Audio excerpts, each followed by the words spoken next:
সত্যের মুখোমুখি হওয়া উচিত।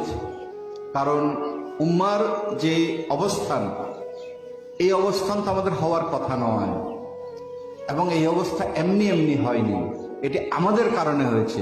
কুরআন আমাদের, হাদিস শরীফ আমাদের, রসুল আমাদের, ইসলাম আমাদের, কিন্তু আমাদের কন্ডিশন এরকম কেন?